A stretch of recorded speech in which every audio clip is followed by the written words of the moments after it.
हिमाचल में टिकट बंटवारे को लेकर बीजेपी की केंद्रीय चुनाव समिति की दिल्ली में बैठक, पीएम मोदी मीटिंग में हुए शामिल। बीजेपी मुख्यालय में हिमाचल चुनाव और कैंडिडेट्स को लेकर मंथन, अमित शाह, जेपी नड्डा और देवेंद्र फडणवीस भी शामिल। दिवाली पर केंद्र सरकार का किसानों को बड़ा तोहफा, 6 फसलों की एमएसपी तय, गेहूं पर 110 रुपए बढ़ाए। यूरिया पर 2.3 लाख करोड़ की सब्सिडी दे रही है सरकार, केंद्रीय मंत्री अनुराग ठाकुर का बयान। भारतीय रेलवे ने त्योहार पर किया बड़ा ऐलान, 32 स्पेशल ट्रेनें चलेंगी, स्टेशन पर होंगे खास इंतजाम। दिवाली और छठ पर बिहार के लिए चलेंगी स्पेशल राजधानी एक्सप्रेस, 22, 25 और 27 अक्टूबर को नई दिल्ली से चलेंगी। दिल्ली में 90वीं इंटरपोल महासभा में पीएम मोदी ने कहा, आतंकवाद के खिलाफ सबको एक होकर लड़ना होगा। पीएम मोदी ने ड्रग्स भ्रष्ट खतरा बताया, कहा पूरी दुनिया इसके लिए जिम्मेदारी है उनकी, वो समझे। इंटरपोल महासभा में पाकिस्तान हुआ शामिल, दाऊद इब्राहिम को भारत सौंपने के सवाल पर कन्नी काटी। इंटरपोल के अध्यक्ष ने कहा, कोई सदस्य देश बड़ा या छोटा नहीं, शांति के लिए सभी मिलकर करें काम।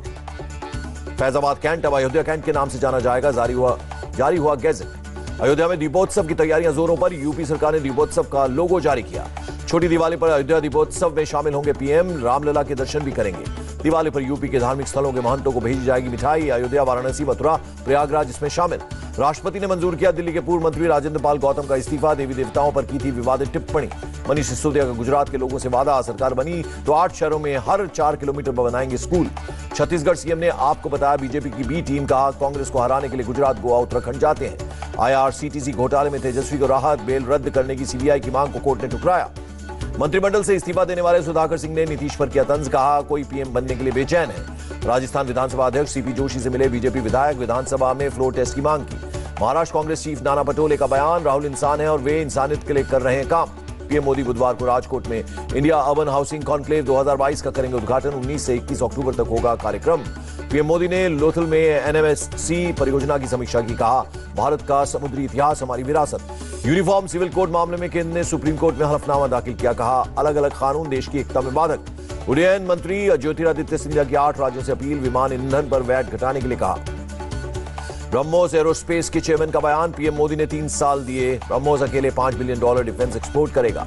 गुजरात के गांधीनगर में भारत और मालदीव के रक्षा मंत्रियों की बैठक, द्विपक्षीय मुद्दों पर हुई बातचीत।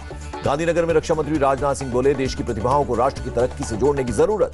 इंडियन नेवी के वाइस चीफ का बयान, डिफेंस एक्सपो में भारतीय कंपनियों के लिए प्रदर्शन का शानदार मौका। इंडियन नेवी वाइस चीफ ने जताया भरोसा, कहा मुझे पूरी उम्मीद है कि भविष्य में युद्ध स्वदेशी हथियारों से ही लड़े जाएंगे। केंद्रीय मंत्री धर्मेंद्र प्रधान ने स्कूली शिक्षा में कौशल विकास के लिए बैठक की अध्यक्षता की। पंजाब के गवर्नर और भगवंत मान में पंजाब कृषि विश्वविद्यालय के वीसी की नियुक्ति पर रार सीएम को लिखा, तत्काल हटाइए। पंजाब के कृषि मंत्री ने गवर्नर की चिट्ठी पर जताया एतराज, कहा विश्वविद्यालय सूबे की खेती के लिए रीढ़ की हड्डी। आरएसएस की प्रयागराज में तीसरे दिन की बैठक, जनसंख्या असंतुलन को दूर करने पर मंथन। दिल्ली समेत 8 राज्यों में गैंगस्टर्स पर एनआईए का एक्शन, 50 से ज्यादा जगहों पर तलाशी। उत्तराखंड में रुद्रप्रयाग में हेलीकॉप्टर क्रैश हादसे में पायलट समेत 7 लोगों की मौत। दिल्ली दंगे के आरोपी उमर खालिद को बड़ा झटका, हाईकोर्ट ने खारिज की जमानत याचिका। संजय राउत की जमानत याचिका पर सुनवाई 21 अक्टूबर तक चली, 22 अक्टूबर से दिवाली की छुट्टी शुरू हो रही है। बिल्किस बानो मामले में सुप्रीम कोर्ट में गुजरात सरकार ने दाखिल किया जवाब, अब 29 अक्टूबर को होगी सुनवाई। 2 नवंबर को मुंबई की आरे कॉलोनी मामले पर सुप्रीम कोर्ट में होगी सुनवाई। मनी लॉन्ड्रिंग मामले में ईडी का एक्शन, सूर्या फार्मास्यूटिकल्स लिमिटेड की 185 करोड़ से ज्यादा की संपत्ति जब्त की। घाटी में 3 दिन में दूसरी टारगेट किलिंग, शोपियान में ग्रेनेड फेंककर 2 मजदूरों की हत्या, दोनों मजदूर यूपी के रहने वाले। लश्कर का आतंकी इमरान बशीर गनी समेत 2 गिरफ्तार, आईजीपी ने कहा हमले के मास्टरमाइंड को जल्द करेंगे ढेर। शोपियान में मजदूरों की हत्या से भड़के लोग, जम्मू में सड़कों पर लोगों ने किया विरोध प्रदर्शन। यूपी के डिप्टी सीएम ब्रजेश पाठक का बयान, हमारी सरकार पीड़ितों के साथ मजबूती से खड़ी है, कहा कश्मीरी पंडितों की हत्या पर बोले केरल के गवर्नर आरिफ मोहम्मद खान, मुझे एक बार दिलाने का काम जोरों पर हो रहा है। हीरा कारोबारी गोविंद धोलकिया की किताब diamonds are forever so are morals का विमोचन, गेस्ट ऑफ ऑनर बनाए गए इंडिया टीवी के editor in chief Rajat Sharma. Rajat Sharma ने कहा अपनी मेहनत और ईमानदारी की बदौलत कैसे गरीब परिवार में जन्मे गोविंद धोलकिया डायमंड टाइकून बने, इस किताब में बताया गया है। हरियाणा सरकार ने सरकारी कर्मचारियों के लिए महंगाई भत्ते का 34% से बढ़ाकर 38% किया, 1 जुलाई 2022 से लागू होगा भत्ता। तेलंगाना में एग्जाम सेंटर में हिंदू महिलाओं की उतारी गई चूड़ियां और मंगलसूत्र, मुस्लिम लड़कियों को हिजाब में एंट्री। केजरीवाल ने दिल्ली में 11 जगहों पर ईवी चार्जिंग स्टेशन किए लॉन्च, कहा 2 महीने में 100 चार्जिंग स्टेशन होंगे तैयार। दिल्ली एलजी ने 4 जिला सैनिक बोर्ड की स्थापना को दी मंजूरी, 77,000 पूर्व सैनिकों को होगा लाभ। दिल्ली सरकार ने पराली जलाने से रोकने के लिए खेतों में बायो डिकम्पोजर का मुफ्त छिड़काव शुरू किया। अमृतसर में किसानों ने खेतों में पराली जलाई, तस्वीरें आई सामने। करनाल में इस साल पराली जलाने की 58 घटनाएं सामने आई, जुर्माना भरने से इनकार करने पर 4 पर शिकायत दर्ज। TV actress Vaishali Thakkar suicide case में आरोपी राहुल की पत्नी के खिलाफ लुकआउट नोटिस जारी। पटना यूनिवर्सिटी परिसर में दो छात्र गुट भिड़ गए, पत्थरबाजी और मारपीट हुई। पंजाब के मोहाली में नई बेंटले कार खरीदने पर एक शख्स ने की हर्ष फायरिंग, आर्म्स एक्ट में केस दर्ज। असम सीआईडी ने 8 लोगों को गिरफ्तार किया, पुलिस भर्ती के लिए फर्जी दस्तावेज देने का आरोप। असम के करीमगंज में बीएसएफ की कामयाबी, 2000 याबा टेबलेट्स जब्त की। मुंबई में एनसीबी ने 5 ड्रग तस्कर को पकड़ा, 50 करोड़ कीमत की 7 किलो ड्रग्स जब्त। नोएडा के सेक्टर 18 में सामान बेचने वाले 2 लोगों में मारपीट, शांति भंग करने के आरोप में 2 गिरफ्तार। कोलकाता में फुटवियर गोदाम में आग, कड़ी मशक्कत के बाद आग पर पाया गया काबू। नोएडा के सेक्टर 39 में 1 साल के मासूम पर कुत्ते का अटैक, बच्चे की इलाज के दौरान मौत। नोएडा के बुलेवर्ड सोसाइटी के लोगों का सड़क पर प्रदर्शन, कहा आवारा कुत्तों पर हो कार्रवाई। दिवाली से पहले दिल्ली पुलिस की कामयाबी, 2000 किलो से ज्यादा पटाखे जब्त, 6 गिरफ्तार। दिल्ली के बाजारों में दिवाली को लेकर रौनक, खरीदारी करने उमड़ी भीड़। जालंधर में पत्नी ने मायके से वापस लौटने से किया इनकार, शख्स ने महिला समेत परिवार के 5 सदस्यों को जिंदा जलाया। कुपवाड़ा में हथियारों के साथ मोहम्मद शफी नामक शख्स गिरफ्तार, सिलाई मशीन में छिपाया था पिस्तौल, 2 ग्रेनेड और मैगजीन। दिल्ली के महरौली में 2 बच्चों के शव मिलने से हड़कंप, मृतक बच्चों की उम्र 7 और 5 साल। मध्य प्रदेश के छतरपुर में मोबाइल चोरी के शक में नाबालिग को कुएं में लटकाया गया। मध्य प्रदेश के बैतूल में 3 हथियार तस्कर गिरफ्तार तस्करों के पास से 18 पिस्तौल बरामद। मध्य प्रदेश के कटनी में बड़ा हादसा, नदी में नहाने उतरे 5 बच्चे डूबे, अभी तक 4 बच्चों के शव बरामद। वडोदरा के कपुराई ब्रिज पर दर्दनाक एक्सीडेंट, बस से टकराया ट्रक, 6 लोगों की मौत, 15 लोग घायल।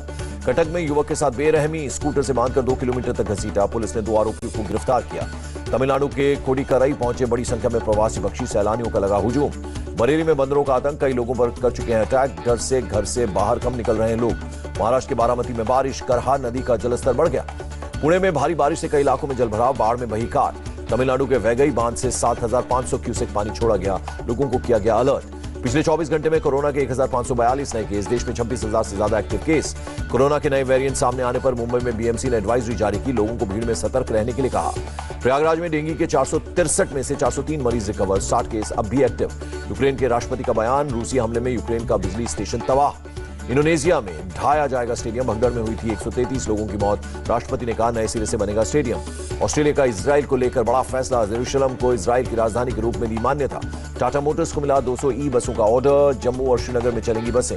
Adani defence systems and technology 400 crore रुपए में एयरवर्क्स का अधिग्रहण करेगी। डिफेंस मिनिस्टर का बड़ा ऐलान, 2024-25 के लिए 35,000 करोड़ के डिफेंस एक्सपोर्ट का रखा लक्ष्य। 2005 से 2021 के बीच भारत में 41.5 करोड़ गरीब घटे, यूएन का बयान, ये एक ऐतिहासिक परिवर्तन। अमेरिकी डॉलर के मुकाबले रुपया 6 पैसे टूटा, $1 ₹82.36 पर बंद हुआ। शेयर बाजार में तीसरे दिन तेजी, सेंसेक्स 549 अंक उछला, निफ्टी में भी 175 पॉइंट्स की बढ़त। पूर्व क्रिकेटर रोजर बिनी बने बीसीसीआई के अध्यक्ष, सौरव गांगुली की जगह नियुक्त किए गए। बीसीसीआई के बॉस बनते ही एक्शन में रोजर बिनी, कहा खिलाड़ियों को चोटों से दूर रखना मकसद। रोजर बिनी के अध्यक्ष बनने से खुश, सौरव गांगुली, कहा बीसीसीआई अच्छे हाथों में, नया ग्रुप इसे आगे बढ़ाएगा। पाकिस्तान नहीं जाएगी टीम इंडिया, जयशाह बोले 2023 में पाक में होने वाले एशिया कप किसी और देश में होगा। बीसीसीआई ने महिला आईपीएल को मंजूरी दी, अगले साल होगा टूर्नामेंट। ऑस्ट्रेलिया की वनडे टीम के कप्तान बने पैट कमिंस, टीम की कप्तानी करने वाले पहले तेज गेंदबाज।